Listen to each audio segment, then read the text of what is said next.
Welcome back to Explain America. This is your host, Kyle Becker. Well, remember that brief period of time after Barack Obama left the presidency, and there were media pundits claiming that he would retire gracefully and he wouldn't be an active player in U.S. politics? Well, that's a big laugh because he's been one of the most partisan and polarizing ex-presidents in American history.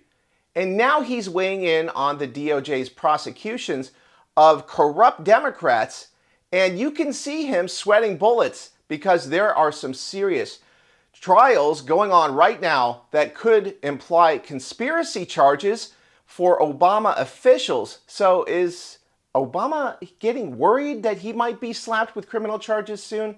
Well, by the tone of his voice when he made this claim during an interview, you can see that he's getting nervous. But before we get into this story, please like, share, and comment at Explain America. We appreciate your support for common sense journalism. Now, Barack Obama has thoughts about all of the criminal charges being brought against his allies in the Democratic Party. He is trying to sell us the line that the President of the United States should not be involved talking about prosecutions that are ongoing or criminal investigations. But as we know, Barack Obama, well, he has some explaining to do. But first, let's take a look at what he had to say. Well, as Florida Governor Ron DeSantis said, the Russia collusion hoax would like to have a word. And that's right, because a number of officials in the Obama administration have been exposed by DNI Chief Tulsi Gabbard as colluding to push the Russia hoax narrative on behalf of the Clinton campaign.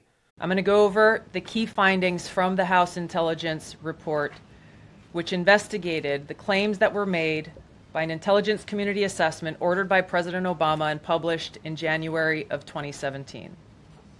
First, Putin's principal interests relating to the 2016 election were to undermine faith in the U.S. democratic process, not show any preference of a certain candidate. In fact, this report shows Putin held back from leaking compromising material on Hillary Clinton prior to the election, instead planning to release it after the election to weaken what Moscow viewed as an inevitable Clinton presidency. In the January 2017 intelligence community assessment that President Obama ordered, John Brennan, who was CIA director at the time, and the intelligence community intentionally suppressed intelligence that showed Putin was saving the most damaging material that he had in his possession about Hillary Clinton until after her potential and likely victory. Now, they covered up that the Clinton campaign was behind the Steele dossier, which of course you know is all of that raw intel and barroom chatter that was laundered as raw intelligence. And the FBI was off and running, and that was under James Comey, who is now under criminal investigation. And so now there is a time for accountability, and these Democrats don't like it one bit. They are trying to go on the offensive and refute any potential charges that are coming their way. But really all they can do is attack the messenger. They are not going to respond to the charges. They'll simply claim that they're baseless or absurd, and they are not going to get into the specifics about the allegations that are facing them.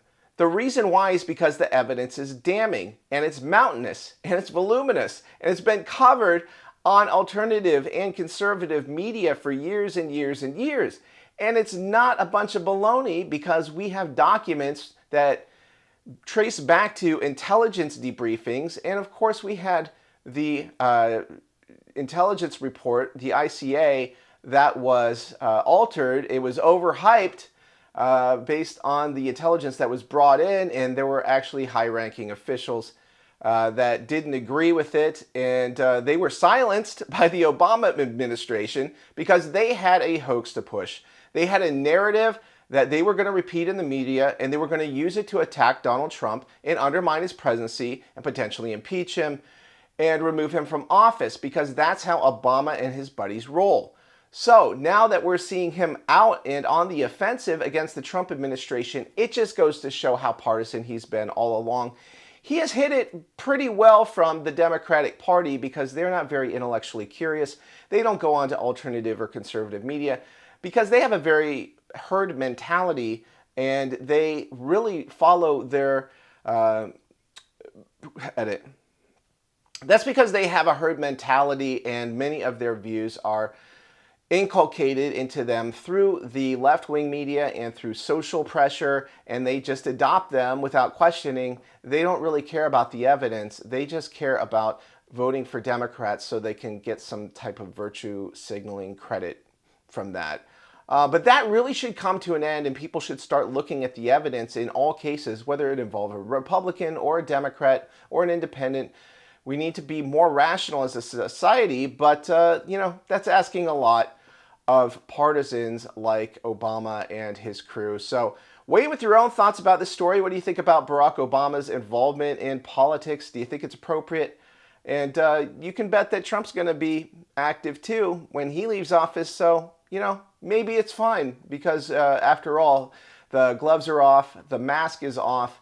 And if we're going to argue about politics and have an actual debate about it, then let's just be out in the open and stop pretending that we don't agree at it. And we should stop pretending that we agree on politics, because obviously there's a very fundamental clash of viewpoints between the left and the right in this country, and we need to have an intellectually honest debate. But it looks like the left is afraid of that. They do not engage with the right and to have rational debates. They simply shout them down or attack the messenger or smear them, and that's a pattern that we've seen ever since Obama took office, and that's not likely to change anytime soon. So the Republicans, they should keep fighting fire with fire, redistrict their maps, pass the Save America Act, and simply defeat them, because they would do the same thing if they were in power. So weigh in with your own thoughts about this. We always appreciate hearing from you at Explain America.